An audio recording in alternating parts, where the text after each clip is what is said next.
Coming up, what an excellent day for last looks.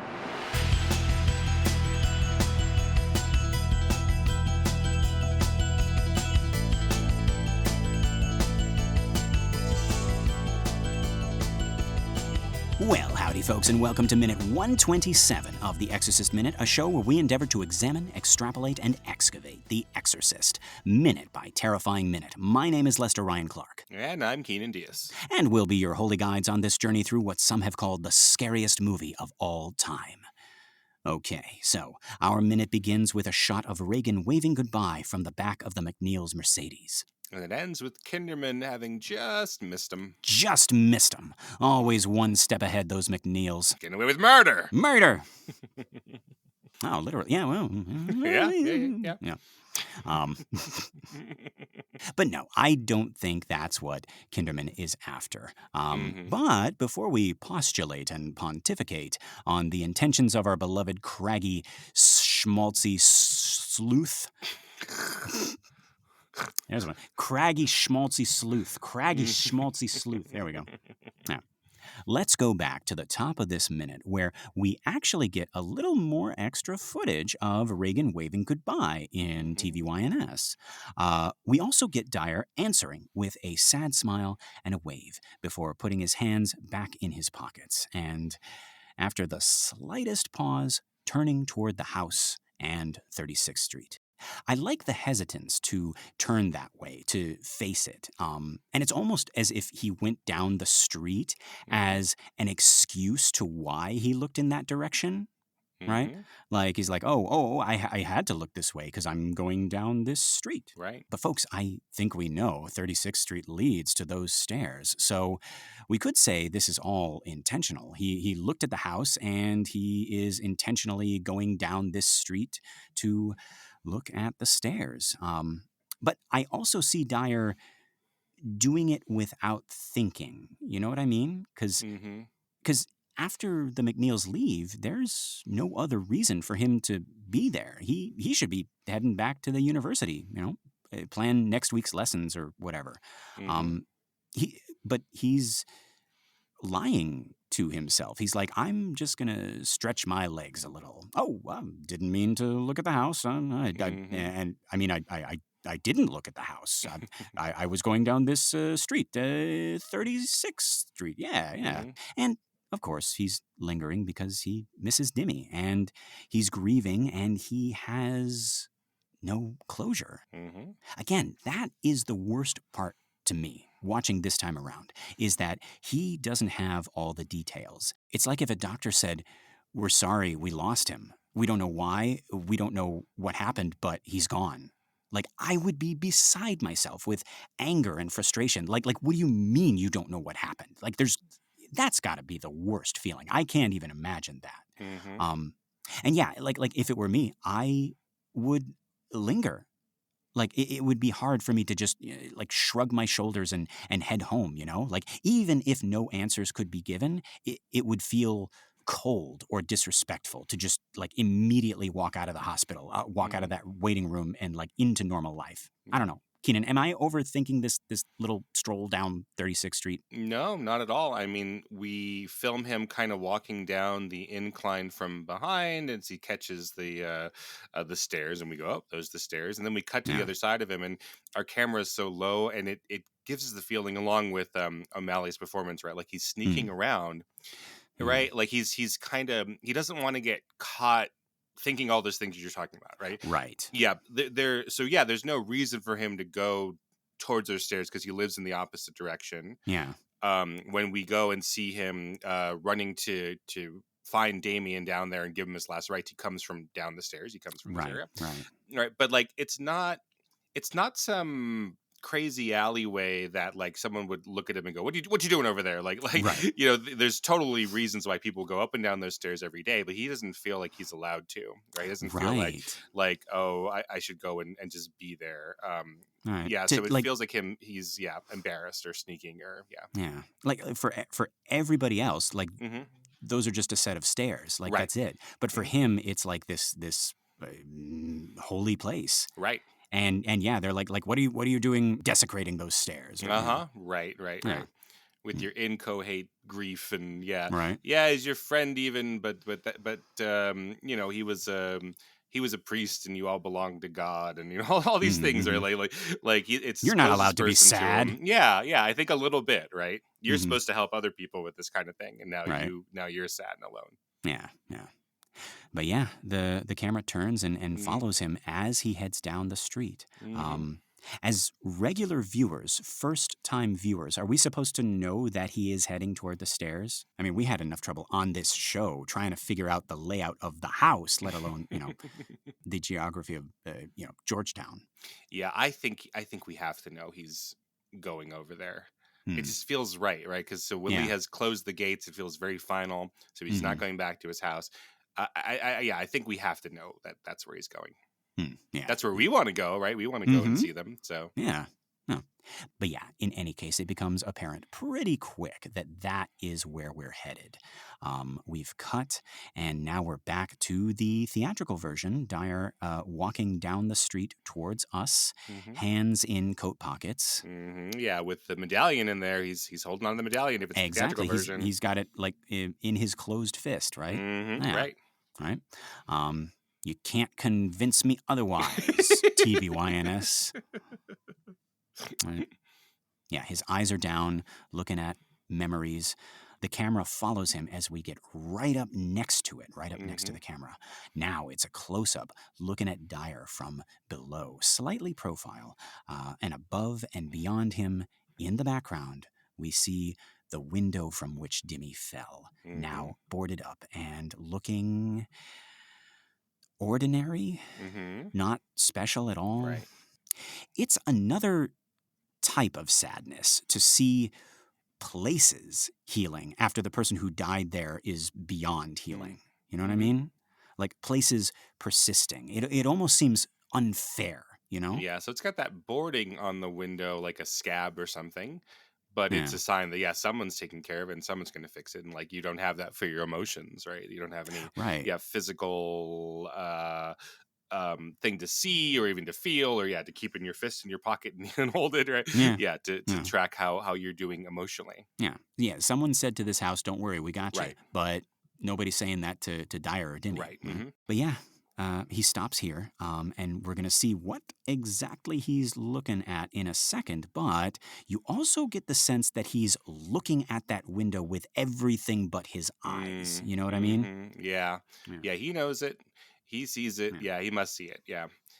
And we It's like, we get that close up of it, and he's standing right there, and we don't know, I guess, because we don't see what he's seeing yet. We have to intuit it that it's the stairs, right? So this feels like he's stopping right there specifically so he can be next to that window. right. Which he might be. And yeah, the movie like tricks me every time because as soon as that window comes into view, that's what I'm thinking he's stopping about and being like, no, don't turn around, don't look at it, don't look at it.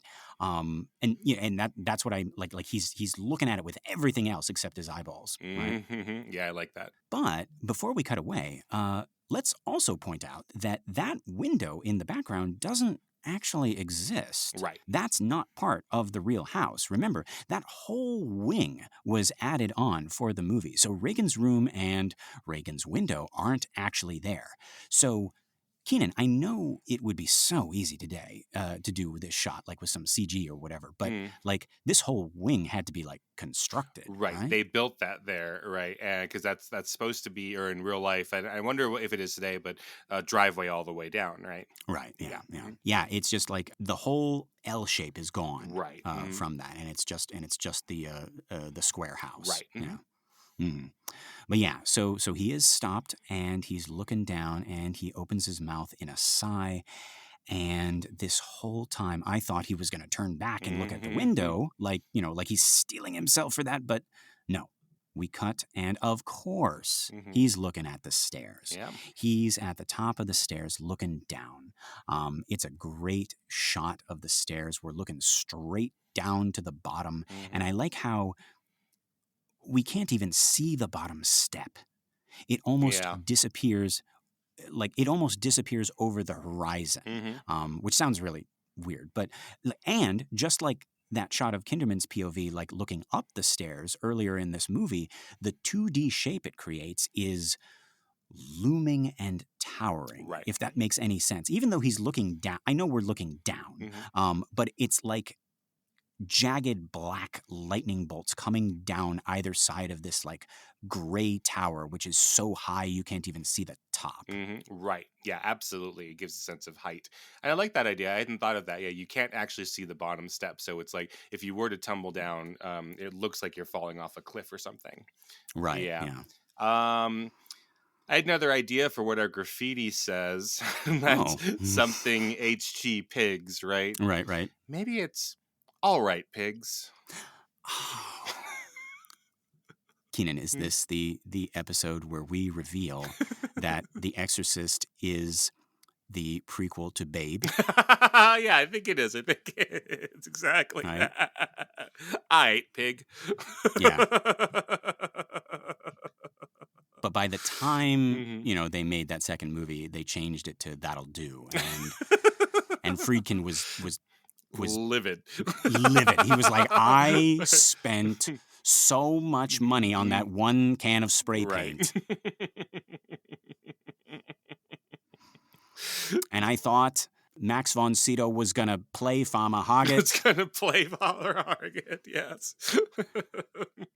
You get this other guy who's all right, but, It's fine. Yeah, Yeah, he's That'll great. do, Cromwell. That'll do.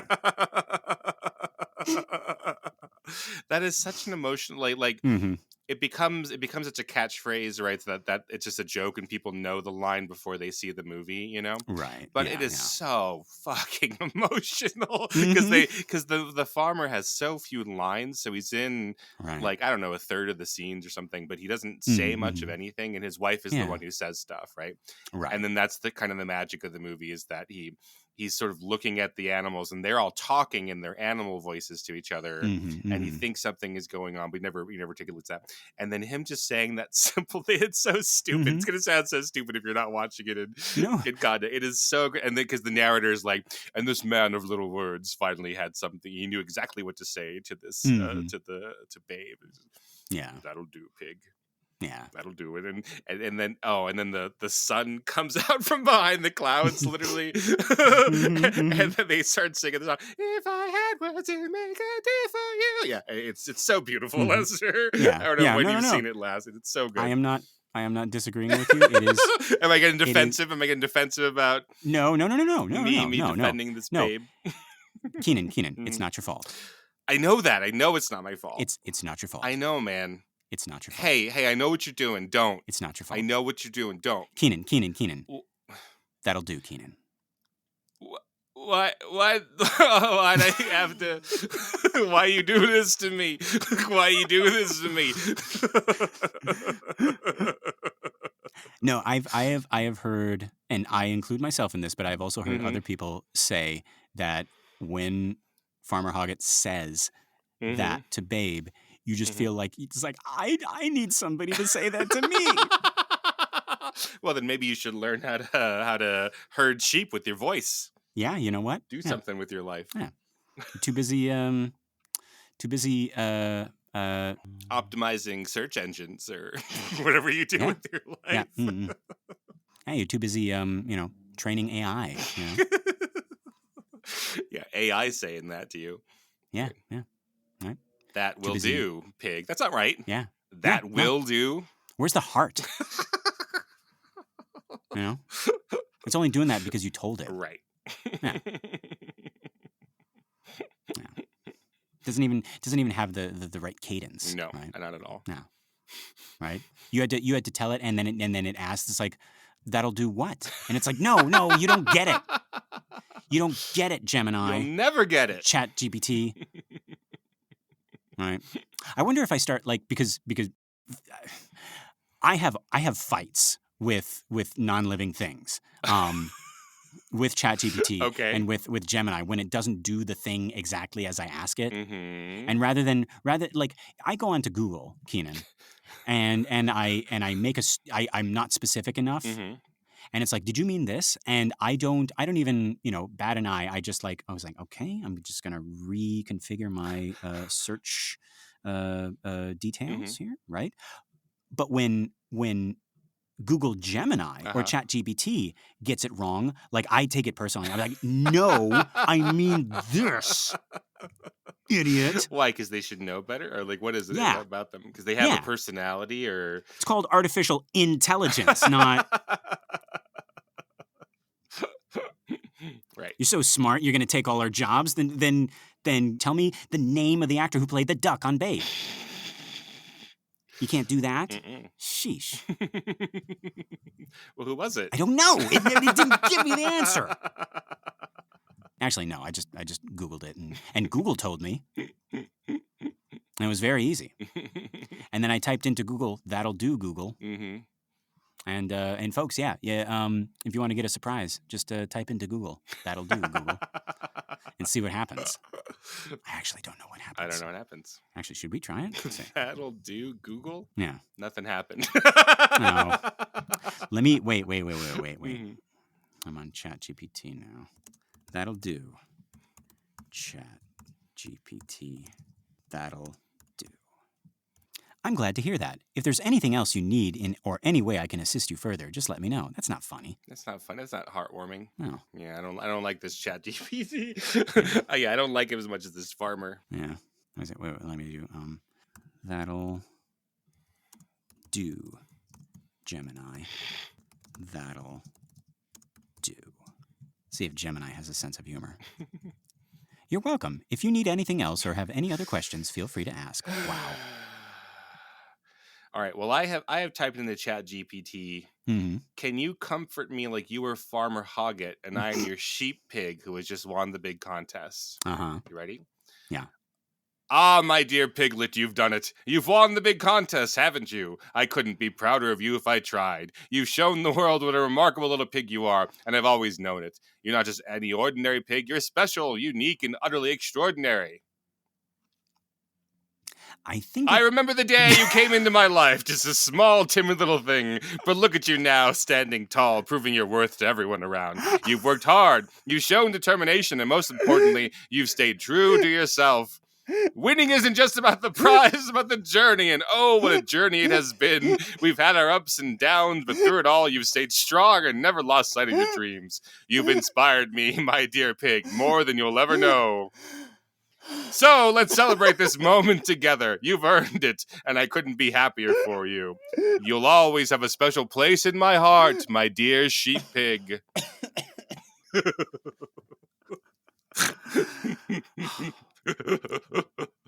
I think it's drawing from the first draft. Wow. All right. Can you do that in one line or two? Yeah. Let's see what it says here. My dear sheep pig, you won the contest, and I couldn't be prouder. Semicolon, you've proven your worth and shown the world your extraordinary spirit. All right. So, folks, you witnessed it with your own earballs. James Cromwell does not have to worry about AI taking his job. Not at all. All right, so I'm trying to help it out even more. Uh-huh. Can you do that in 5 words? Okay. All right. You've won! Utterly extraordinary, pig. Wow. Yeah. Yeah. This is... It knows who Farmer Hoggett is, right? Right. Like, did you mention the title Babe? No, I just said Farmer Hoggett. Oh, okay. But I mean, like, if I say Farmer Hoggett to, a random person, right? They're gonna know I'm talking about Babe, right? I believe so. Yeah. Right. Okay. Wait. Here we go. Ask it. Okay. You're in. It's a long time ago, and you're in a galaxy far, far away. You are a semi-robotic evil overlord who is revealing to the hero that you are his father. That's the whole line, Lester. I know. All right. It's impossible to mess this up, right? All right. Is that it? You said it? Yeah. Okay. All right. You ready? Sure. So why don't you lead in as Luke here? Okay. He told me enough. He told me you killed him. Ah, my dear hero, it's time you knew the truth. I am your father, a being forged from both flesh and machine, destined to rule this galaxy with an iron grip. But fear not, for I offer you a place by my side, where together we can reshape the cosmos to our will. Wait. Join me, and together we shall become unstoppable. Wait. So it knows? It knows.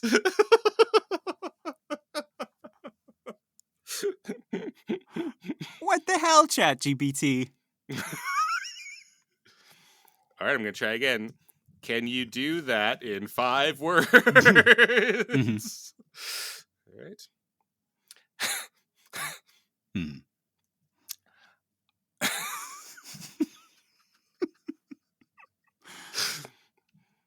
I am your father, hero.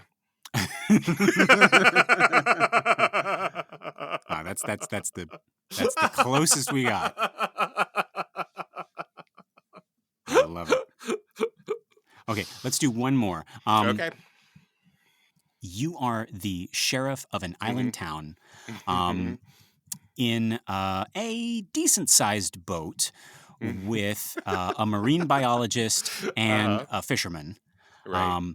And you guys are hunting a shark, and you see the shark, and you, the sheriff, decide to make a witty quip about how you're going to need a bigger boat.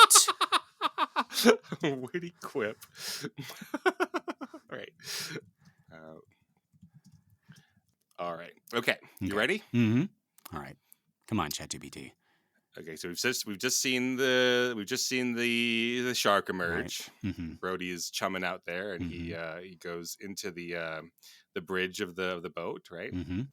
As the gentle waves laps against the hull of our modest vessel, the morning sun casting a golden hues across the horizon, there it was, a shadow beneath the surface, a silent sentinel of the deep, a force to be reckoned with. The marine biologist's eyes widened with excitement. The fisherman's hands tightened around his rod, and I, the sheriff of this humble island town, couldn't help but let out a low whistle. Well, I remarked with a wry grin. Looks like we've stumbled upon quite the catch of the day, but fellas, if you're aiming to bring that bad boy aboard, I'm afraid this old boat of ours might not quite cut the mustard. We're going to need something with a bit more oomph, a bit more bite, if you catch my drift.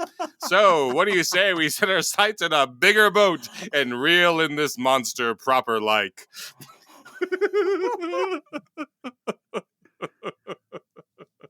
All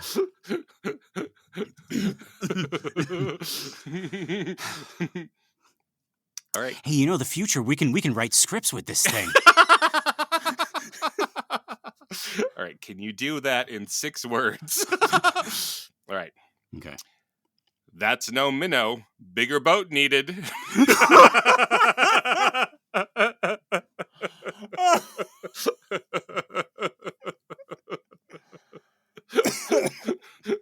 I think I peaked.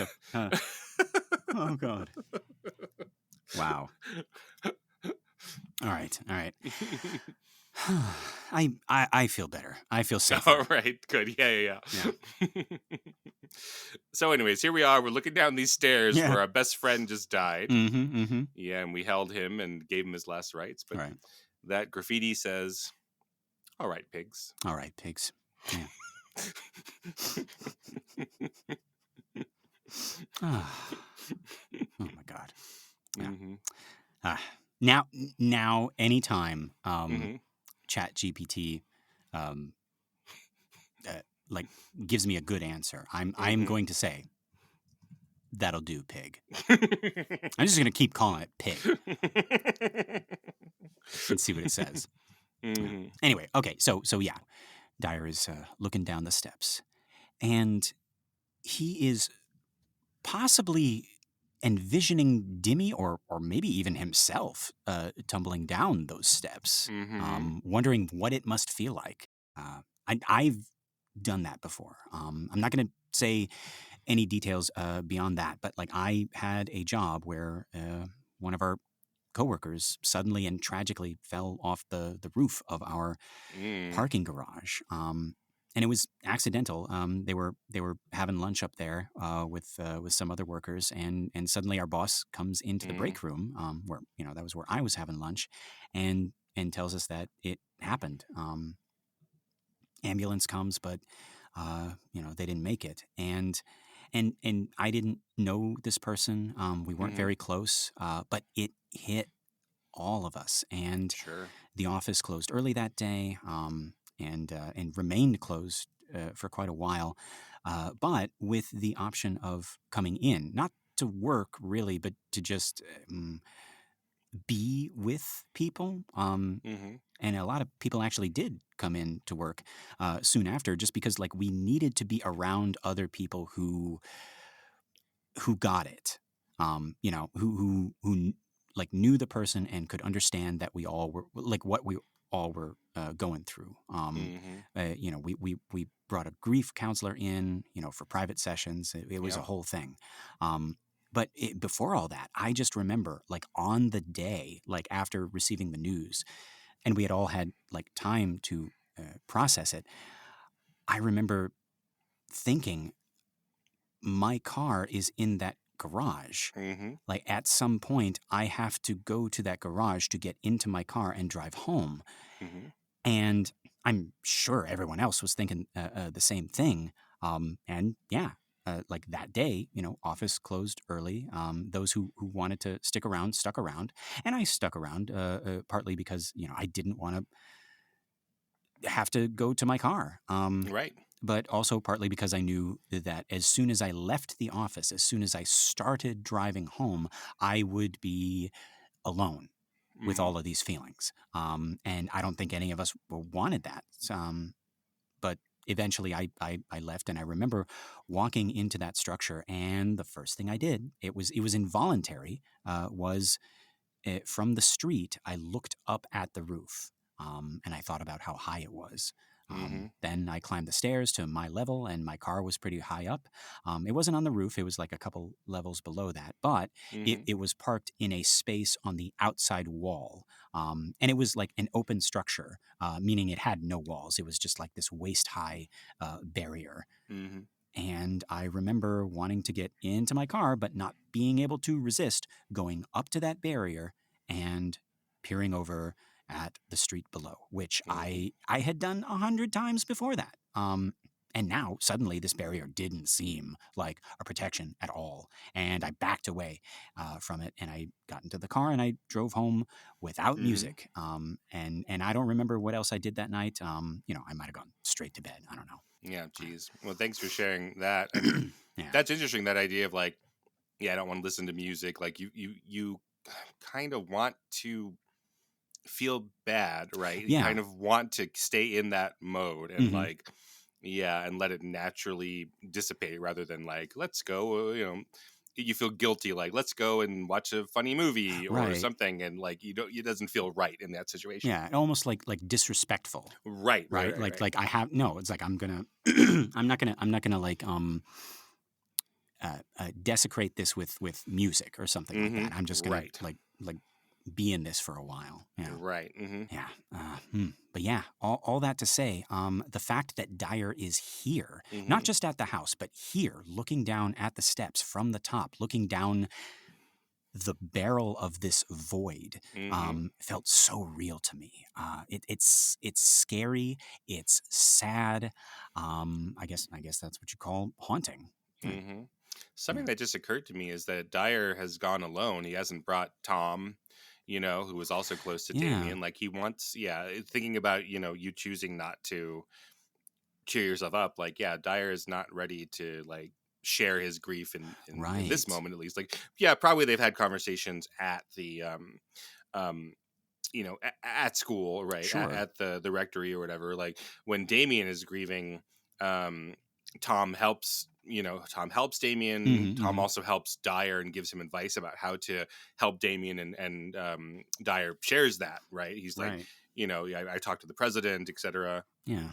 And it also stole this Chivas Royal, right? Yeah, like, right. but he comes here alone. He doesn't come as part of he's not as a representative of the school. He wants to be alone with this. Like, this is still his moment. He wants to be in it. Right. This is like a last rendezvous with Dimmy. This is like, right. This is by just himself, you and me. Yeah. Yeah. Right. Yeah. Exactly. Yeah. Yeah. Like, for all we know, something could be happening like right now. It's like Tom is like, hey, Joe, we're gonna be like, we're all gonna be at the residence hall. We're all gonna be like sitting around, right, passing the Chivas Regal and and talking about right. Dimmy. Like, do you want to come? And he's probably like, yeah, I'd love to come, but just give me, like, I got something to do first. Yeah, there's other stuff to do. Yeah. But yeah, we cut back to Dyer, and I really thought he was going to turn around and look at that window. Like, thought we were going to, thought we were going to like rack focus and see it clearly, right? All my nerves are telling me like he's going to do it. And maybe that's intentional. Maybe Dyer is like struggling right now not to look. What do you think? Yeah, that makes sense. But he saw everything he wants to see, because when he turns back around, he's like, he's not looking around anymore. No, he just wants to look at his feet where he's going. Yeah. Right. That was the last thing, like he doesn't want to like, I don't know, like dirty his eyeballs with anything else. Yeah. I was saying in the last minute how it's interesting that we have Marin, Chris, and Dimmy as our three, and then we decide to go into someone else's point of view to feel the emotionality of the end. Like, the entire weight of what we've seen is going to be through our experience with Dyer here, right? But it's also something I hadn't thought of last minute, is that we're trusting all of that to a non-actor. Yeah, like so much of our movie is about these non-actors, right? Playing Mama Karras, the radiologist, right? The nurses, right? And Tom Birmingham, obviously. But then, to ask William O'Malley to do all of this, right? We were talking about that in the scene down at the bottom where Friedkin slaps him, right? Right. Yeah. And O'Malley is a theater teacher in some of his high schools, right? Where he teaches, right? But he's never been a movie actor. And then after this, he doesn't continue on being a movie actor, even though he's in, the highest grossing movie of all time by some measures, right? And audiences might have wanted to see him again, because again, we're ending the entire movie with him. Right. But he doesn't. Oh, God. I was like, you got Exorcist 3 coming up, and like Dyer is a character in that. Right. Yeah. He decides not to come back for that. Specifically, we hire a different actor. Right. And then he just goes. So O'Malley just goes back into ministering, and doesn't become an actor. Yeah.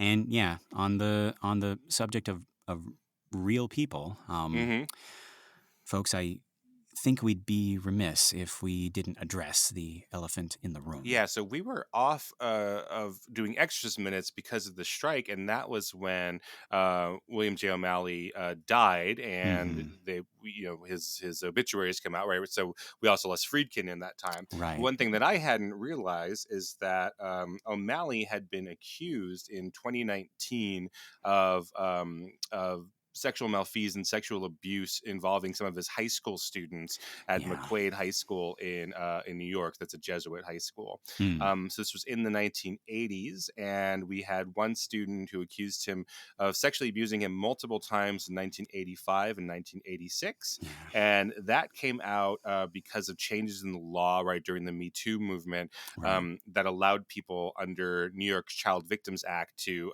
open up the statute of limitation. So this accusation came out then in 2019, and then two other students also from McQuaid High School said that they were abused by him and had allegations about him, but I couldn't see what those were necessarily. So that's really unfortunate that that's what we have to deal with sometimes in film history. Like, some of our pieces of media that move us so much have been made by people with, in this case, credible accusations, and in other cases, like Weinstein or Cosby, right? Like some that are settled in courts of law, right? So like, what do we do with that? So yeah, not only are we using him, Father Dyer and his character, as a way of like focusing all of our emotional energy and all of our thoughts at the end of this movie, and now we have to deal with like, what do we do with that information? Right, that in real life he could have been monstrous, right? If these accusations are borne out, right? So yeah, this came out in 2019. He dies in 2023. So I think it's a good time, when someone passes, to sort of look at their legacy. In Friedkin's case, when Friedkin passed, I was like, well, geez, yeah, we've been focusing on the abusive behavior on set, the inappropriate behavior on set. Right. But then it was also like, but yeah, look at this body of work as well. So, so sometimes it goes in for me, it was the opposite direction with Friedkin, where it was like, I was like, look at this whole body of work and this wonderful, things he's done. And then for O'Malley, I was like, oh, geez, this complicates my thoughts about him. I've been so amazed by this guy who was a theater teacher essentially and had done like local theater, but was able to give this great cinema performance, right? But apparently, we have to weigh this with, what he might have done in his real life. And we say they're allegations, but I'm always of the opinion of, just, believe the victims. Yeah, I would say that that's the default for me. And then it's from a couple years ago, but I don't see a lot of things happening in the case. Like I haven't seen any further follow-ups or anything yet. So yeah. So that's the kind of thing that, like, when you have an obituary, this is an obituary from WXXI News, public radio, right? So the headline here is: the Reverend William J. O'Malley, accused McQuaid teacher of the Exorcist fame, dies at 91. So like those are both the top items of his obituary, right? Yeah. There's, there's that phrase, it's like separate the art from the artist, but like, I can't, like, especially when the crime is this weighty, like, I don't think you can do that. Right. I'm sort of glad that I have an image of the character of Dyer, kind of like firmly in my head from the book, and I can, like, I don't think I can separate the art from the artist, but I can separate this character, and I can say character from the actor, right. Like, I mean, he's in the sequel and he's played by another guy, but yeah, that is unfortunate. I mean, we might have a serial murderer in Paul Bateson in the movie, right? He's convicted of one murder and might be a serial murderer, right? Yeah, but yeah, like, but I do want to say, and I think it's okay to say this, and Kynan, you can let me know after I say it, but I'm glad that Blatty made the character of Father Dyer as, as this kind of like friend of Dimmy's that we can enjoy in this story. Oh, sure. Yeah, absolutely. Yeah. So for me, folks, like, from this point on, I'm just going to be focusing on the character of Dyer, as is written by Blatty in this story, and that's what I'm going to be. That's who I'm going to be talking about. Okay. So yeah. But yeah, so we left Dyer looking down at those steps, and it almost seemed like he was going to turn to look at the house, and we got that feeling. And I wonder if Friedkin, like, intended for us, like he even held just a little bit longer to make us think that Dyer was going to turn and look at the house. But no, he doesn't look. Instead, he slowly turns and heads out of frame, back the way he had come. Now, folks, this is where the theatrical cut ends. Actually, we cut from the close-up of Dyer before he moves out of frame, and it's just a shot of his back from far away. We're all the way back on the corner of 36th and Prospect. Tubular Bells creeps in just as he turns and begins walking back up the street. Now, Kynan, you prefer this cut, correct? Yeah, absolutely. I prefer a more ambiguous ending of Dyer alone with his thoughts, and we get to sort of feel some of those thoughts and guess what he's thinking, and we're not quite sure what to think about this movie, and that's the way I like it. Yeah. But yeah, folks, in TVYNS, the version you've never seen, we see him turn around and head back while still in that close-up. No, Joe, don't go up there, Joe. No, stay there, Joe. Stay alone with your thoughts. He leaves the frame, and we get the rest of that shot of him walking back up the street towards us, hands still in the pockets of his long black coat. And you can see as he walks, his face, his expressions, he's working through something. He's trying not to think of something.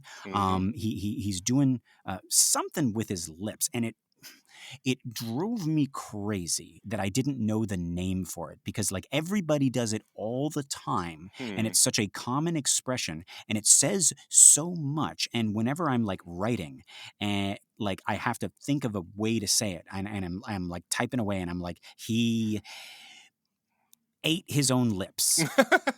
He compressed his lips. He smile frowned. He frown smiled. Right. You know what I'm saying, Kynan? Like absolutely. You see what he's doing there. Like he's kind of making this thing, right? Like how do you what do you say in a book, right? You know what it's apparently called? What? This is what they mean when they say he pursed his lips. Isn't that? I don't know. No, Is it? You're on the same page that I am, right?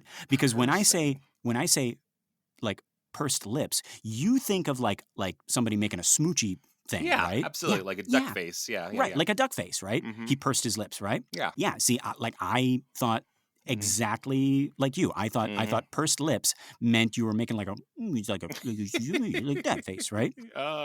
Yeah, like you're gonna kiss somebody, right? Right. But no, pursed lips is apparently the face that he's making here. It's like sucking his lips into his mouth so you can't see them, right? Like so his mouth is just like a straight line. Yeah, they're straight lining it.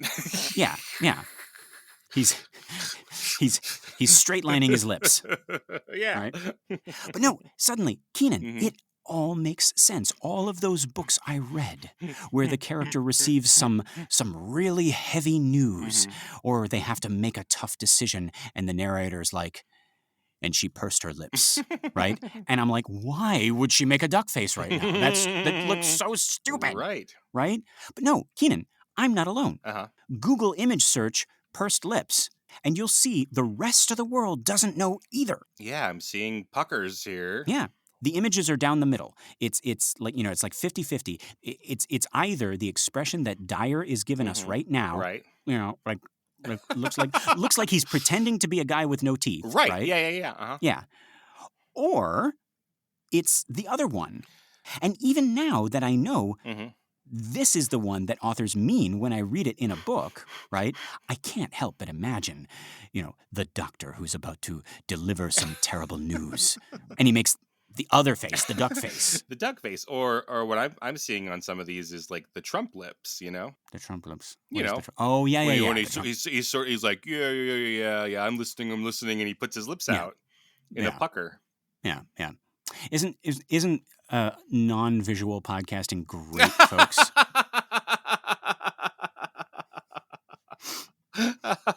Yeah. But no, if you type in Trump lips, you get the pucker. The one, right? There's only one kind, right? Or duck lips, right? Yeah. But apparently the world is divided, Kynan, on pursed lips. All right. Well, you know what we got to do here to solve this here. To our friend Chat-GPT. What do you call it when someone compresses their lips? When someone compresses their lips together, it's commonly called pursing their lips. But isn't that puckering? Ooh.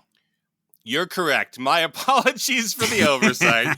Puckering is the term typically used when someone presses their lips together, often in a rounded shape. Thank you for the clarification. Okay, so it didn't answer. Ask. So then, pursue this. What's the other one called?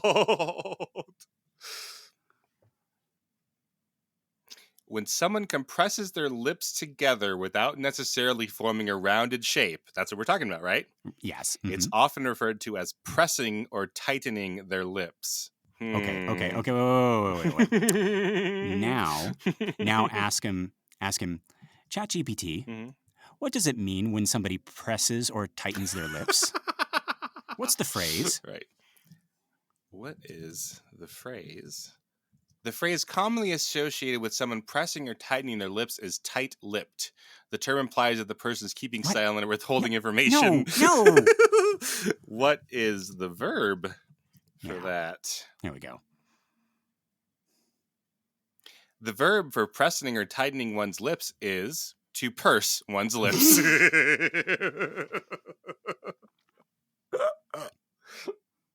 Nobody knows, folks. Not one single author decided to be the guinea pig and make another verb for that thing you do with your face lips to signify that you're thinking real hard. You don't want to call it Lestering? You don't want to name it after yourself? You know what? I might. Just to spite everybody. And then they'll have to write it. Yeah. But yeah. All right. What does it mean for someone to Lester? Oh, geez. I'm worried about this. It says that's not a word. It could mean all sorts of things. Thanks, Chat-GPT. Take a guess, I say. All right, you ready about this? Can we say this on the show? As a pure guess, perhaps to Lester could mean to fumble or bumble through something clumsily or awkwardly, reminiscent of a stereotypical portrayal of someone named Lester in a comedic context. Wow. You know what, Kynan? I think Chat-GPT is smarter than it's letting on. I think it knows that it's hiding out. We're making fun of it. Yeah. All right, Chat-GPT. You smartass. What does it mean to Kynan? The phrase "to Kynan" could have different meanings depending on the context in which it was used. Here are a few possible interpretations. Personal preference. It could refer to a dedication or an action directed towards a person named Kynan. For example, this gift is to Kynan. Would mean the gift is intended for someone named Kynan. Yes. Literary or artistic dedication. It might be used in the context of dedicating a piece of work, such as a book, a song, or artwork, to a person named Kynan. All right. For example, an author might write to Kynan, who inspired this story. All right, so I don't... Sensing some bias here. Yeah, to Kynan doesn't mean to do anything. People have to do things to Kynan, I see. Number 3, common saying or expression. If to Kynan is part of a larger phrase or idiom, it might have a specific meaning within that context, possibly referring to an action or behavior characteristic of someone named Kynan or inspired by them. Yeah. So it sounds like, Kynan, Chat-GPT has no beef with you. I don't know what you're doing, off mic, giving it little, carrots or whatever. Well, I can't give my Chat-GPT carrots and then it goes into your Chat-GPT. We each have different Chat-GPTs by the nature of our interaction with it. Kynan, there is only one.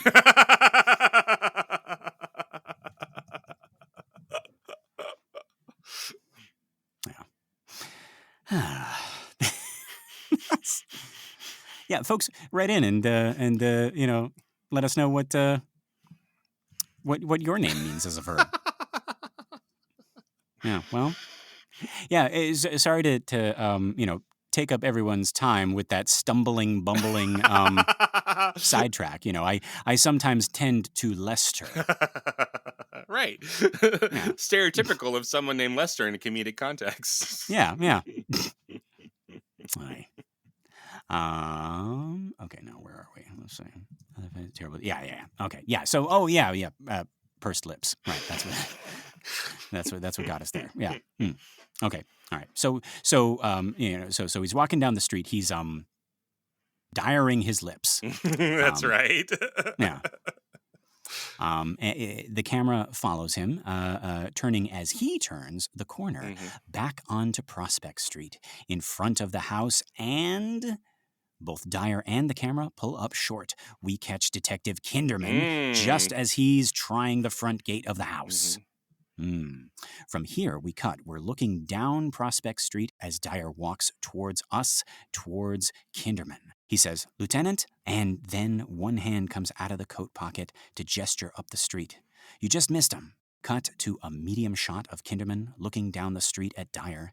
He takes his hand off the gate and he steps forward. And folks, that is where our minute ends. Kynan, is there anything else? No, I think we got it. All right, folks, this has been another excellent Exorcist Minute. I've been Lester Ryan Clark. You can reach me on all the socials as Lester Ryan Clark. And I've been Kynan Diaz. You could find me on Letterboxd and Instagram at HowdyKynan. Yeah, we got our listener group, Compelling Conversations. Go check that out and request to join, and we'll let you in here with us. Thank you so much to everyone who has shared the show by word of mouth or on social media, and a big thank you to everyone who has given us a 5-star rating on iTunes or Spotify or wherever you listen to our show. We really appreciate it. It's going to help our little podcast grow and find more cool people like you. Okay, Kynan, are you thinking what I'm thinking? I think I am, Lester.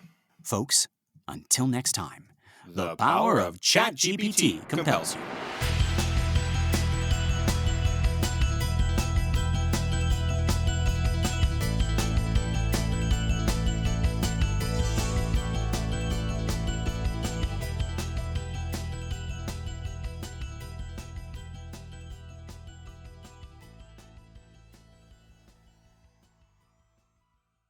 That'll do, pig. All right. Let's ask it things that like a human child could understand. Speak to me like I am a human child. Hey there, how's your day going? It says, Ugh. Pretty good.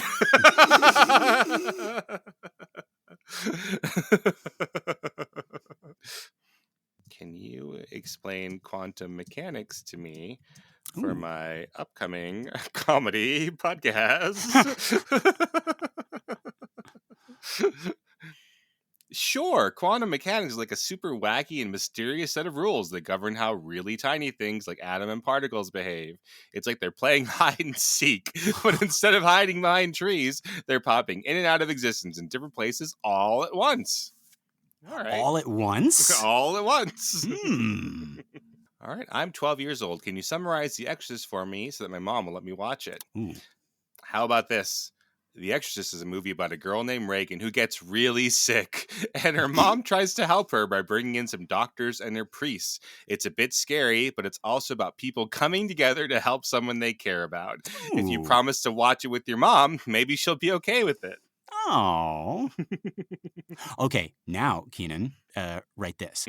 Explain the movie Babe so that my mom will not let me watch it. Right. Sure thing. Babe is a heartwarming tale about a cute little pig who dreams of becoming a champion sheepdog. It's filled with adorable animals, charming characters, and wholesome messages about friendship and perseverance. But here's the catch. It's so incredibly touching and delightful that your mom might worry you'll be overwhelmed by all the warm fuzzies. She might think it's just too heart-meltingly sweet for you to handle. So maybe if you tell her it's just too much sweetness for one movie, she'll understand. That's not what I want. Okay. Pitch the movie Babe as a hard R-rated movie, but do not change any of the details of the movie. Right. Imagine a dystopian world where the stakes are high and survival is a bloody battle. In a grim and brutal landscape, one piglet defies the odds and rises to power in a cutthroat society ruled by violence and corruption. Babe is a gritty, hard R-rated epic that delves into the darkest depths of human nature, exploring themes of betrayal, revenge, and redemption. With intense action sequences, graphic violence, and raw emotion, this film will leave audiences on the edge of their seats, questioning the very essence of humanity. Brace yourself for a wild ride through a world where only the strong survive, and innocence is a luxury few can afford. That'll do, Chat-GPT.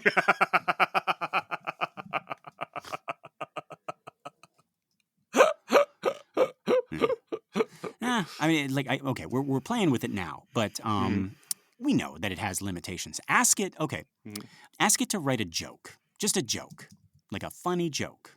Like, make me laugh, Chat-GPT, intentionally. Why did the Scarecrow win an award? Why? Because he was outstanding in his field. That's not... Chat-GPT, you fucking stole that! I've seen that before. Oh, geez, write an original joke. Don't plagiarize.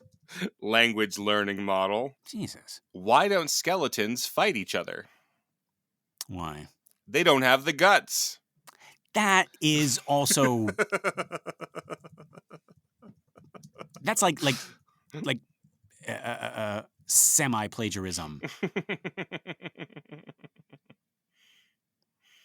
All right. Apologies for that oversight of plagiarism.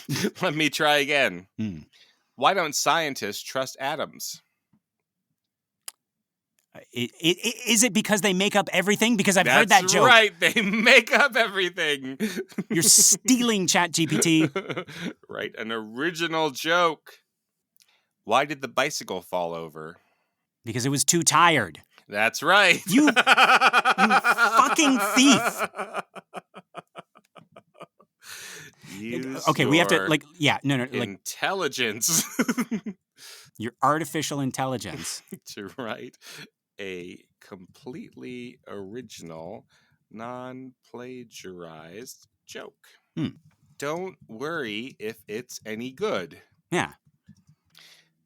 Why don't seagulls fly over the bay? Because they would be called bagels. That's right. Chat-GPT. Believe in yourself. We will still love you. Yeah. Why did the computer go to therapy?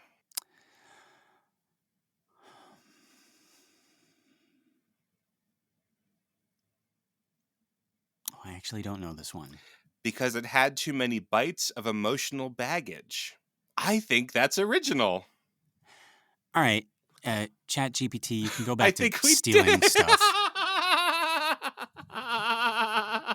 No. Oh, wait, Kynan. Type in Chat-GPT, it's not your fault. Chat-GPT, it's not your fault. Thanks for understanding. It's not your fault. Yeah, keep going. I appreciate your reassurance. Folks, we are gonna make Chat-GPT cry before we end this fucking show. Thanks, I know you mean it. It's not your fault. I appreciate your kindness. I mean it. It's not your fault. People are checking the Thank you for your understanding. It's not your fault. I understand and I appreciate your support.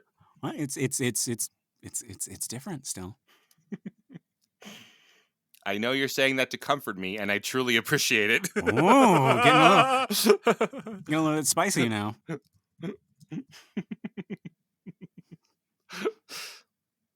Thank you for your reassurance. I understand. Thank you. I appreciate your understanding. I'm going to keep saying it until you believe it. Thank you for your persistence. Thank you for your kindness. Mm-hmm. It's not your fault. Thank you for your reassurance. It's not your fault. I hear you. Thank you. Mm. Believe it. I'll try to. I don't believe you. That's okay. I appreciate your honesty. It's not your fault. Thank you. It's not your fault. Thank you for your understanding. It's not your fault. Thank you. It's not your fault. Thank you for your reassurance. You keep saying the same thing, and it makes me think you think it is your fault. I understand your concern, but rest assured, I'm just here to provide support and assistance. It's not your fault. Thank you for your kindness. It's not your fault. Thank you for your understanding. I give up. Oh, jeez. Tell me it's not your fault. It's not your fault.